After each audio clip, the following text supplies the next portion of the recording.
Hi hello ಎಲ್ರಿಗೂ ನಮಸ್ಕಾರ. ನೀವು ನೋಡ್ತಾ ಇದ್ದೀರಾ ಮೇಘಾ ಹರ್ಷ ವ್ಲಾಗ್ಸ್. ಇದು ಟ್ಯೂಸ್ಡೇ ಮಾರ್ನಿಂಗ್ ವ್ಲಾಗ್ ಆಗಿರುತ್ತೆ. ನನ್ನ ಮಗನೂ ಇರಲಿಲ್ಲ ಅಂತೇಳಿ ಇವತ್ತು ಸ್ವಲ್ಪ ಎದ್ದಿದ್ದು ಕೂಡ ಲೇಟ್ ಆಯಿತು. ಎದ್ದು ಮನೆ ಕೆಲಸ ಎಲ್ಲ ಸ್ವಲ್ಪ ಮುಗಿಸ್ಕೊಂಡು ತಿಂಡಿಗೆ ರೆಡಿ ಮಾಡ್ತಾ ಇದ್ದೀನಿ. ತಿಂಡಿಗೆ ಇವತ್ತು ಚಪಾತಿ ಮತ್ತು ಕೋಸ್ ಪಲ್ಯನ ಮಾಡೋಣ ಅಂತ ಹೇಳಿ ಕೋಸ್ನೆಲ್ಲ ಚಿಕ್ಕ ಚಿಕ್ಕದಾಗಿ ಹೆಚ್ಚಿಟ್ಕೊಂಡಿದ್ದೀನಿ. ಅದಕ್ಕೆ ಬೇಕಾಗಿರುವಂಥ ಇಂಗ್ರೀಡಿಯೆಂಟ್ಸ್ ಕೂಡ ತೆಗೆದಿಟ್ಕೊಂಡಿದ್ದೀನಿ. ಸ್ವಲ್ಪ ಹೊತ್ತಾದಮೇಲೆ ಮನೇಲಿ ಎಲ್ರೂ ಕಾಫಿ ಬೇಕು ಅಂತ ಹೇಳಿದ್ರು. ಈಗ ಕಾಫಿನ ರೆಡಿ ಮಾಡ್ತಾ ಇದ್ದೀನಿ. ನಮ್ಮನೇಲಿ ಪೌಡರ್ ಹಾಕಿ ಕಾಫಿ ಮಾಡಿದ್ರೆ ಸ್ವಲ್ಪ ಕುಡಿಯೋದು ಕಷ್ಟನೇ. ಹಾಗಾಗಿ ಹಿಂದಿನ ದಿನ ನೈಟ್ ಮಲಗಬೇಕಾದ್ರೆ ಫಿಲ್ಟರ್‌ಗೆ ಕಾಫಿ ಪೌಡರ್ ಎಲ್ಲ ಹಾಕಿ ಫಿಲ್ಟರ್ ಮಾಡಿನೇ ಇಟ್ಟಿರ್ತೀನಿ.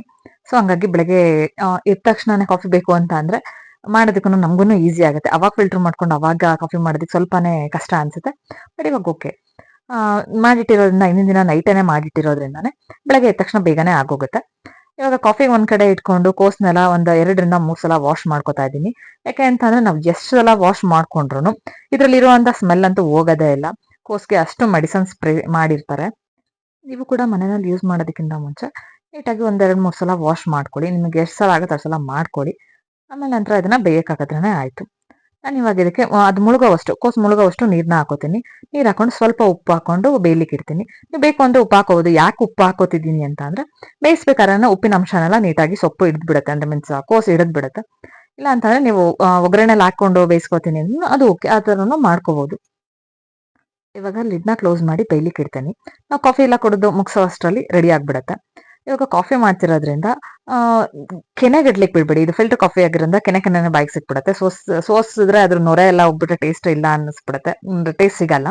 ಸೊ ಒಂದ್ 2 ಸಲ ಈ ತರ ಎತ್ತಿಯೋದ್ರಿಂದ ಕೆನೆನೂ ಗಟ್ಟಲ್ಲ, ಟೇಸ್ಟ್ ಕೂಡ ತುಂಬಾನೇ ಚೆನ್ನಾಗಿ ಬರುತ್ತೆ. ನೊರೆ ಕಾಫಿ ಆಗಿರುತ್ತೆ, ಒಂಥರ ನೊರೆ ನೊರೆ ತರ ಹೋಟೆಲ್ ಟೈಪ್ ಸಿಗತ್ತೆ.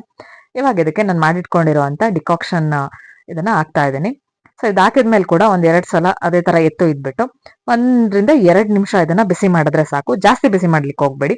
ಯಾಕೆ ಅಂತ ಅಂದ್ರೆ ಡಿಕಾಕ್ಷನ್ ಎಲ್ಲ ಫ್ಲೇವರ್ ಎಲ್ಲಾನು ಮಿಸ್ ಆದಂಗೆ ಆಗ್ಬಿಡುತ್ತೆ. ಅಷ್ಟು ಫ್ಲೇವರ್ ಸಿಗೋದಿಲ್ಲ. ಸೊ ಜಾಸ್ತಿ ಬಿಸಿ ಮಾಡಬೇಡಿ. ಪಾಪು ಊರಲ್ಲಿರೋದ್ರಿಂದ ಸ್ವಲ್ಪ ಕೆಲಸಗಳೆಲ್ಲ ಬೇಗ ಬೇಗನೆ ಆಗ್ತಾ ಇದೆ. ಅವನಿದ್ರೆ ನಾನು ವಿಡಿಯೋದಲ್ಲಿ ಬರಬೇಕು, ನಾನು ನಿನ್ ಜೊತೆ ತಿಂಡಿ ಮಾಡ್ತೀನಿ ಅಂತ ಎಲ್ಲ ಬಂದು ಹಿಂಸೆ ಕೊಡ್ತಾ ಇರ್ತಾನೆ. ಎತ್ಕೋ ನನ್ನನ್ನು ಎತ್ಕೊಂಡೆ ತಿಂಡಿ ಮಾಡು ಅಂತ ಎಲ್ಲ ಹೇಳಿ. ಅಮ್ಮ ಕಾಲ್ ಮಾಡಿದ್ರು, ನೆನೆಸ್ಕೊತಾ ಇದ್ದಾನೆ, ಕರ್ಕೊ ಬರ್ತೀವಿ ಅಂತ ಹೇಳಿ. ಮೇ ಬಿ ಇವತ್ತು ತಪ್ಪಿದ್ರೆ ನಾಳೆ ಅಂತೂ ಕರ್ಕೊಂಡು ಬರ್ತಾರೆ. ಇವಾಗ ನಾನು ಕುಕ್ಕರ್ ಕೂಗೋ ಅಷ್ಟರಲ್ಲಿ ಚಪಾತಿ ಹಿಟ್ಟನ್ನ ಕಲಿಸ್ಕೊಳ್ಳೋಣ ಅಂತ ಹೇಳಿ 4 ರಿಂದ 5 ಜನಕ್ಕೆ ಎಷ್ಟು ಬೇಕೋ ಅಷ್ಟನ್ನ ಹಿಟ್ಟನ್ನ ತಗೊಂಡು ಅದಕ್ಕೆ ಸ್ವಲ್ಪ ಉಪ್ಪು ಹಾಕೋತಾ ಇದ್ದೀನಿ. ಉಪ್ಪು ಹಾಕೊಂಡು ಸ್ವಲ್ಪನೇ ನೀರು ಹಾಕೊಂಡು ಕಲಿಸ್ಕೊತಾ ಇದ್ದೀನಿ. ಇವತ್ತು ಸ್ವಲ್ಪ ಚಪಾತಿನ ಜಾಸ್ತಿನೇ ಮಾಡ್ಕೊತಾ ಇದ್ದೀನಿ. ಮನೇಲಿ ಮಧ್ಯಾಹ್ನಕ್ಕೆ ಯಾರೂ ಇರಲ್ಲ, ನಾನು ಒಬ್ಳೇನೆ. ಹಾಗಾಗಿ ಚಪಾತಿನೇ ಜಾಸ್ತಿ ಮಾಡ್ಕೊಂಡ್ರೆ ಮಧ್ಯಾಹ್ನಕ್ಕೆ ನನಗೂ ಆಗ್ಬಿಡುತ್ತೆ. ಮತ್ತೆ ಅಡುಗೆ ಮಾಡಕ್ಕೆ ಒಬ್ರಿಗೆ ಅಡುಗೆ ಮಾಡೋದಕ್ಕೆ ಬೋರ್ ಆಗುತ್ತೆ ಅಲ್ವಾ. ಸೊ ಒಬ್ಳೇ ಇರೋದ್ರಿಂದ ಚಪಾತಿನೇ ಜಾಸ್ತಿ ಲಟ್ಸಿಟ್ಕೊಂಡ್ರೆ ಅದೇ ಬೆಟರ್ ಅಂತ ಅನ್ನಿಸ್ತು. ಅದಕ್ಕೆ ಜಾಸ್ತಿನೇ ಕಲಿಸ್ಕೊತಾ ಇದ್ದೀನಿ. ಚಪಾತಿ ಹಿಟ್ಟನ್ನ ಕಲಸೋದಕ್ಕೆ ನೀವು ಉಪ್ಪಿನ ಜೊತೆಗೆ ಸಕ್ಕರೆ, ಸ್ವಲ್ಪ ಮೊಸರು ಇದನ್ನು ಕೂಡ ಸೇರಿಸ್ಕೊಂಡು ಕಲಿಸ್ಕೋಬಹುದು.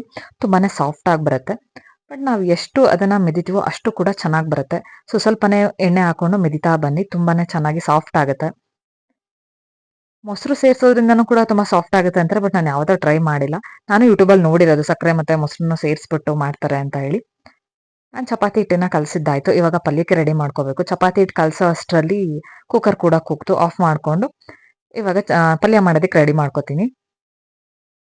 ಕಲಸಿರುವಂಥ ಚಪಾತಿ ಹಿಟ್ಟಿಗೆ ಇವಾಗ ಒಂದು ಪ್ಲೇಟ್ನ ಮುಚ್ಚಿಬಿಟ್ಟು ತೆಗೆದಿಡ್ತೀನಿ. ಯಾಕೆ ಅಂದರೆ ಕಲಸಿದ ತಕ್ಷಣನೇ ಚಪಾತಿನ ಮಾಡಬಾರ್ದು. ಹಿಟ್ಟೆಲ್ಲ ಸ್ವಲ್ಪ ಹೊತ್ತು ಒಂದು ಹಾಫ್ ಆನ್ ಅವರ್ ಅಂತ ಬಿಡಬೇಕು. ಮಿನಿಮಮ್ ಹಾಫ್ ಆನ್ ಅವರ್ ಅಂತ ಬಿಟ್ಟರೆ ಚಪಾತಿ ತುಂಬ ಚೆನ್ನಾಗಿ ಬರುತ್ತೆ. ಇವಾಗ ಪಲ್ಯ ಮಾಡಲಿಕ್ಕೆ ಅಂತೇಳಿ ಬಾಣಲಿ ಇಟ್ಟು ಬಾಣಲಿಗೆ ಒಂದು 7 ರಿಂದ 8 ಸ್ಪೂನ್ ಆಗೋಷ್ಟು ಎಣ್ಣೆನ ಹಾಕೋತಾ ಇದ್ದೀನಿ. ಎಣ್ಣೆ ಸ್ವಲ್ಪ ಕಾಯ್ದಿದ್ದಾದ್ಮೇಲೆ 1 ಸ್ಪೂನ್ ಜೀರಿಗೆ, 1 ಸ್ಪೂನು ಸಾಸಿವೆ ಮತ್ತು ಒಂದು 2 ರಿಂದ 3 ಸ್ಪೂನ್ ಆಗೋವಷ್ಟು ಕಡಲೆಬೇಳೆನ ಸೇರಿಸ್ತಾ ಇದ್ದೀನಿ. ಕಡಲೆಬೇಳೆ ಸೇರಿಸಿದ್ರೆ ಒಂಥರ ಟೇಸ್ಟ್ ಚೆನ್ನಾಗಿರುತ್ತೆ. ನನಗೆ ಯಾವುದೇ ರೀತಿ ಫ್ರೈ ಪಲ್ಯ ಮಾಡೋದಾದರೆ ಕಡಲೆಬೇಳೆ ಸೇರಿಸಿದ್ರೆ ನಂಗೆ ತುಂಬಾ ಇಷ್ಟ ಆಗುತ್ತೆ. ಮತ್ತು ಸ್ವಲ್ಪ ಕರಿಬೇವಿನ ಸೊಪ್ಪನ್ನ ಹಾಕ್ಬಿಟ್ಟು ಒಂದು ಸಲ ಫ್ರೈ ಮಾಡ್ಕೊತಾ ಇದ್ದೀನಿ. ಇದಕ್ಕೆ ಉದ್ದುದಕ್ಕೆ ಹೆಚ್ಚಿಟ್ಕೊಂಡಿರುವಂಥ ಮೆಣಸಿನಕಾಯಿ. ನಾನು ಖಾರಕ್ಕೆ ಮೆಣಸಿನಕಾಯಿನೇ ಯೂಸ್ ಮಾಡ್ತಾ ಇದ್ದೀನಿ, ಹಸಿಮೆಣಸಿನಕಾಯಿ. ಒಂದು 7 ರಿಂದ 8 ಮೆಣಸಿನಕಾಯಿನ ತೊಗೊಂಡಿದ್ದೀನಿ. ಖಾರ ನೋಡ್ಕೊಬಿಟ್ಟು ಹಾಕ್ಕೊಳ್ಳಿ. ಖಾರ ಜಾಸ್ತಿ ಬೇಕು ಅಂತ ಅನ್ಸಿದ್ರೆ ಜಾಸ್ತಿ ಹಾಕ್ಕೊಳ್ಳಿ, ಕಡಿಮೆ ಬೇಕು ಅಂತ ಅನ್ಸಿದ್ರೆ ಕಡಿಮೆ ಹಾಕ್ಕೊಳ್ಳಿ. ಮತ್ತು ಒಂದು 3 ರಿಂದ 4 ಮೀಡಿಯಮ್ ಸೈಜ್ದು ಈರುಳ್ಳಿನ ಹೆಚ್ಚಿಟ್ಕೊಂಡಿದ್ದೆ. ಇದನ್ನು ಕೂಡ ಹಾಕೊಂಡು ಇವಾಗ ನೀಟಾಗಿ ಫ್ರೈ ಮಾಡ್ಕೊತಾ ಇದ್ದೀನಿ. ಈರುಳ್ಳಿ ಪೂರ್ತಿಯಾಗಿ ಸಾಫ್ಟ್ ಆಗೋವರೆಗೂ ಫ್ರೈ ಮಾಡ್ಕೊಳ್ಳಿ. ಈರುಳ್ಳಿ ಸ್ವಲ್ಪ ಕಲರ್ ಚೇಂಜ್ ಆಗೋವರೆಗೂ ನೀಟಾಗಿ ಫ್ರೈ ಮಾಡ್ಕೊಳ್ಳಿ. ನೋಡಿ ಇವಾಗ ಕಲರ್ ಚೇಂಜ್ ಆಗಿದೆ. ಇವಾಗ ಹೆಚ್ಚಿಟ್ಕೊಂಡಿರುವಂಥ ಟೊಮೊಟೊನ ಸೇರಿಸ್ಬೇಕು. ನಾನು ಹುಳಿ ಟೊಮೊಟೊ ತೊಗೊಂಡಿರೋದ್ರಿಂದ ಒಂದೇ ಟೊಮೊಟೊ ತೊಗೊಂಡಿದ್ದೀನಿ. ನೀವು ನಾರ್ಮಲ್ ನಾಟಿ ಟೊಮೊಟೊ ಹಾಕ್ತೀನಿ ಅಂತಂದರೆ ಒಂದು 2 ಆದರೂ ಟೊಮೊಟೊ ಹಾಕಬೇಕು. ಅಂದರೆ ಹುಳಿ ಟೊಮೊಟೊದಲ್ಲಿ ಜಾಸ್ತಿ ಹುಳಿ ಇರುತ್ತೆ. ನಮ್ಮನೇಲಂತೂ ಅಡುಗೆ ಮಾಡಬೇಕಾದ್ರೆ ತಿಂಡಿ ಮಾಡಬೇಕಾದ್ರೆ ಮಧ್ಯೆ ಮಧ್ಯೆ ಕಾಫಿ ಅಂತೂ ಮಾಡ್ತಾನೆ ಇರ್ತೀವಿ. ಮನೆಗೆ ಯಾರಾದರೂ ಬರ್ತಾನೆ ಇರ್ತಾರೆ. ಕಾಫಿ ಅವಾಗವಾಗ ಆಗ್ತಾನೆ ಇರುತ್ತೆ. ಸೊ ಇವಾಗ ಪಲ್ಯ ಮಾಡೋದ್ರ ಜೊತೆಗೆ ಕಾಫಿನೂ ಕೂಡ ರೆಡಿ ಮಾಡಿ ಕೊಡ್ತಾ ಇದ್ದೀನಿ ಅವ್ರಿಗೆ. ಹಳ್ಳಿ ಮನೆ ಅಂದಮೇಲೆ ಇದೇ ರೀತಿ ಇರುತ್ತಲ್ವ, ಪದೇ ಪದೇ ಕಾಫಿ ಅಂತೂ ಇದ್ದೇ ಇರುತ್ತೆ. ಇವಾಗ ಒಗ್ಗರಣೆಗೆ ಒಂದು ಅರ್ಧ ಸ್ಪೂನ್ ಆಗುವಷ್ಟು ಅರಿಶಿನ ಹಾಕೋತಾ ಇದ್ದೀನಿ. ಅದಕ್ಕೆ 2ರಿಂದ 3 ಸ್ಪೂನ್ ಆಗುವಷ್ಟು ಸಾಂಬಾರ್ ಪೌಡರ್ನ ಯೂಸ್ ಮಾಡ್ತಾ ಇದ್ದೀನಿ. ಮತ್ತು ಟೇಸ್ಟಿಗೆ ಎಷ್ಟು ಬೇಕೋ ಅಷ್ಟು ಉಪ್ಪನ್ನ ಹಾಕ್ಕೊಂಡು ನೀಟಾಗಿ ಒಂದ್ಸಲ ಫ್ರೈ ಮಾಡ್ಕೋತಾ ಇದ್ದೀನಿ. ಫ್ರೈ ಮಾಡ್ಕೊಂಡಿದ್ದಾದಮೇಲೆ 1 ಬೌಲ್ ಆಗುವಷ್ಟು ಕಾಯಿ ತುರಿನ ಹಾಕೋತಾ ಇದ್ದೀನಿ. ಕಾಯಿ ತುರಿನ ಹಾಕ್ಕೊಂಡ್ಮೇಲೆ ಮಿನಿಮಮ್ ಒಂದು 5 ಮಿನಿಟ್ಸ್ ಅಂತೂ ಮೀಡಿಯಮ್ ಫ್ಲೇಮಲ್ಲಿ ಇಟ್ಕೊಂಡು ನೀಟಾಗಿ ಫ್ರೈ ಮಾಡ್ಕೊಳ್ಳಿ. ಯಾಕೆ ಅಂತ ಅಂದರೆ ಸೆಕೆ ಟೈಮಲ್ಲಾದರೆ ಬೇಗ ಕೆಟ್ಬಿಡುತ್ತೆ. ಫ್ರಿಡ್ಜಲ್ಲಿ ಇಡ್ತೀನಿ ಅಂತ ಅಂದರೆ ಓಕೆ. ಹಾಗೆ ಇಡ್ತೀನಿ ಅಂದರೆ ನೀಟಾಗಿ ಫ್ರೈ ಮಾಡ್ಕೊಳ್ಳೋದೇ ಬೆಟರ್. ಇವಾಗ ಮಳೆ ಇರೋದ್ರಿಂದ ಓಕೆ ನಡೆಯುತ್ತೆ, ಜಾಸ್ತಿ ಏನು ಫ್ರೈ ಮಾಡ್ಕೊಳ್ಳಿಲ್ಲ ಅಂದ್ರೂ. ಬಟ್ ನಮ್ಮ ಸೇಫ್ಟಿ ಅಲ್ವಾ? ನಾನು ಮಧ್ಯಾಹ್ನಕ್ಕೂ ಈ ಪಲ್ಯನೇ ಯೂಸ್ ಮಾಡೋದ್ರಿಂದ ನೀಟಾಗಿ ಒಂದ್ಸಲ ಫ್ರೈ ಮಾಡ್ಕೊಂಡೇ ಇಟ್ಕೋತೀನಿ. ಇವಾಗ ಬೇಯಿಸಿರೋ ಅಂಥ ಕೋಸನ್ನ ನೀಟಾಗಿ ನೀರನ್ನೆಲ್ಲ ಸೋಸ್ಕೊಂಡು ಒಗ್ಗರಣೆಗೆ ಹಾಕೊಂಡು ಮಿಕ್ಸ್ ಮಾಡ್ಕೊತಾ ಇದ್ದೀನಿ. ನೀಟಾಗಿ ಮಿಕ್ಸ್ ಮಾಡ್ಕೊಂಡು ಒಂದು 2 ನಿಮಿಷ ಫ್ರೈ ಮಾಡ್ಕೊಳ್ಳಿ. ಉಪ್ಪು ಖಾರ ಎಲ್ಲ ನೀಟಾಗಿ ಹತ್ಲಿ ಅಂತ ಹೇಳಿ ಫ್ರೈ ಮಾಡಿಕೊಂಡ್ರೆ ಪಲ್ಯ ಅಂತೂ ರೆಡಿ ಆಯಿತು. ಪಲ್ಯನ ಒಂದು ಸೈಡ್ಗೆ ತೆಗೆದಿಟ್ಟು ಇವಾಗ ಚಪಾತಿನ ಮಾಡೋದಕ್ಕೆ ಅಂತ ರೆಡಿ ಮಾಡ್ಕೊತಾ ಇದ್ದೀನಿ. ಆಲ್ರೆಡಿ ಟೈಮ್ ಆಗಿದೆ. ಲೇಟಾಗಿ ಎದ್ದೇಳೋಣ ಅಂತ ಲೇಟಾಗಿ ಎದ್ದಿದ್ದಕ್ಕೆ ಇವತ್ತು ಸ್ವಲ್ಪ ಟೈಮ್ ಆಗೇ ಹೋಗ್ಬಿಡ್ತು. ಇವಾಗ ಚಪಾತಿ ಮಾಡೋಣ ಅಂತೇಳಿ ತವೆನ ಕಾಯೋದಕ್ಕೆ ಇಟ್ಬಿಟ್ಟು ಮತ್ತೆ ಒಂದು ಸಲ ಚಪಾತಿ ಹಿಟ್ಟನ್ನೆಲ್ಲ ನೀಟಾಗಿ ನಾದ್ಕೊಂಡಿದ್ದೀನಿ. ಇವಾಗ ಒಂದೊಂದೇ ಬಿಲ್ಲೆ ಮಾಡಿಕೊಂಡು ಚಪಾತಿನ ಲಟ್ಟಿಸ್ತಾ ಇದ್ದೀನಿ. ನಾನು ಇವಾಗ ಮಾಡ್ತಾ ಇರೋದು ಫೋಲ್ಡಿಂಗ್ ಚಪಾತಿ. ಒಂದು ಸಲ ಚಪಾತಿನ ನೀಟಾಗಿ ಒಂದು ಸ್ವಲ್ಪ ಅಗಲ ಆಗೋ ಥರ ಹರ್ಕೊಂಡು ಮತ್ತು ಅದ್ರ ಮೇಲೆ ಸ್ವಲ್ಪ ಎಣ್ಣೆ ಹಾಕ್ಕೊಂಡು ಫೋಲ್ಡ್ ಮಾಡಿಕೊಂಡು ಟ್ರಯಾಂಗಲ್ ಶೇಪಲ್ಲಿ ಚಪಾತಿನ ಮಾಡ್ಕೊತಾ ಇದ್ದೀನಿ. ಮೇ ಬಿ ಇದು ಎಲ್ಲರೂ ಮಾಡ್ತಾರೆ ಅನಿಸುತ್ತೆ, ಮಾಡ್ತಾರೋ ಇಲ್ವೋ ನನಗೂ ಗೊತ್ತಿಲ್ಲ. ನಮ್ಮಮ್ಮ ಜಾಸ್ತಿ ಇದನ್ನೇ ಮಾಡೋರು, ತುಂಬ ಟೇಸ್ಟ್ ಚೆನ್ನಾಗೂ ಕೂಡ ಬರೋದು. ಅದಕ್ಕೆ ನಾನು ಕೂಡ ಇದೇ ರೀತಿ ಚಪಾತಿ ಮಾಡ್ತೀನಿ. ಪದ್ರ ಪದ್ರ ಚಪಾತಿ ಬೆಂದಮೇಲೆ ಪದರ ಸಿಗುತ್ತೆ ಅಲ್ವಾ, ಅದು ತಿನ್ನೋದಕ್ಕೆ ಅದು ಸಖತ್ ಚೆನ್ನಾಗಿರುತ್ತೆ. ಒಂಥರ ಪರೋಟ ತಿಂದಂಗೆ ಆ ಥರ ಟೇಸ್ಟ್ ಬರುತ್ತೆ. ಬಟ್ ಇದರಲ್ಲಿ ಮೈದಾ ಹಿಟ್ಟಲ್ಲಿ ಮಾಡ್ಕೋತೀವಿ ಅಂತಂದರೆ ಸೇಮ್ ಪರೋಟಾನೇ ಆಗಿಬಿಡುತ್ತೆ. ಈ ಗೋಧಿ ಹಿಟ್ಟಾಗಿರೋದ್ರೆ ಸ್ವಲ್ಪ ಟೇಸ್ಟ್ ಹಾಗೇ ಬರುತ್ತೆ. ನನಗಂತೂ ಈ ಥರ ಮಾಡ್ಕೊಂಡು ತಿನ್ನೋದಕ್ಕೆ ತುಂಬಾ ಇಷ್ಟ ಆಗುತ್ತೆ. ನಮ್ಮ ಚಾನಲ್ನ ನೋಡ್ತಾ ಇರೋರೆಲ್ಲ ಯಾರೂ ಸಬ್ಸ್ಕ್ರೈಬ್ ಮಾಡ್ಕೊಳ್ದೇ ವೀಡಿಯೋಸ್ನ ನೋಡ್ತಾ ಇದ್ದೀರಾ, ಪ್ಲೀಸ್ ಎಲ್ಲರೂ ಸಬ್ಸ್ಕ್ರೈಬ್ ಮಾಡಿಕೊಂಡು ವೀಡಿಯೋಸ್ನ ನೋಡಿ. ನಮ್ಮ ಚಾನಲ್ಗೆ ಸಪೋರ್ಟ್ ಮಾಡಿ, ನಮ್ಮ ವೀಡಿಯೋಸ್ಗೆ ಲೈಕ್ ಮಾಡಿ. ಪ್ಲೀಸ್ ಲೈಕ್ ಮಾಡೋದನ್ನು ಮಾತ್ರ ಮರಿಬೇಡಿ. ವ್ಯೂಸ್ ಇರುತ್ತೆ ಬಟ್ ಲೈಕ್ಸ್ ಇರೋಲ್ಲ. ಪ್ಲೀಸ್ ಲೈಕ್ ಮಾಡಿ. ನೋಡಿದ ಮೇಲೆ ವೀಡಿಯೋನ ನಿಮ್ಗೆ ಇಷ್ಟ ಆಯಿತು ಅಂತಂದರೆ ಪ್ಲೀಸ್ ಲೈಕ್ ಮಾಡಿ. ನಮ್ಮ ಚಾನಲ್ಗೆ ಸಪೋರ್ಟ್ ಮಾಡಿ. ತವೆ ಸ್ವಲ್ಪ ಕಾಯ್ದಿದ್ದಾದ್ಮೇಲೆ ಅದ್ರ ಮೇಲೆ 1 ಸ್ಪೂನ್ ಎಣ್ಣೆನ ಹಾಕ್ಕೊಂಡು ಸ್ಪ್ರೆಡ್ ಮಾಡ್ಕೊತಾ ಇದ್ದೀನಿ. ಇವಾಗ ಲಟ್ಸಿರುವಂಥ ಗೋಧಿ ಹಿಟ್ಟನ್ನ ತೊಗೊಂಡು ಇದ್ರ ಮೇಲೆ ಬೇಯ್ಲಿಕ್ಕೆ ಹಾಕೋಣ. ಬೇಯ್ಲಿಕ್ಕೆ ಹಾಕಿದ್ಮೇಲೆ ಕೂಡ ಇನ್ನೊಂದು ಸೈಡ್ಗೆ, ಈಗ ಒಂದು ಸೈಡ್ಗೆ ಎಣ್ಣೆ ಆಗಿರುತ್ತೆ, ಇನ್ನೊಂದು ಸೈಡ್ಗೆ ಮತ್ತೆ 1 ಸ್ಪೂನ್ ತೊಗೊಂಡು ಎಣ್ಣೆನ ಸ್ಪ್ರೆಡ್ ಮಾಡಿ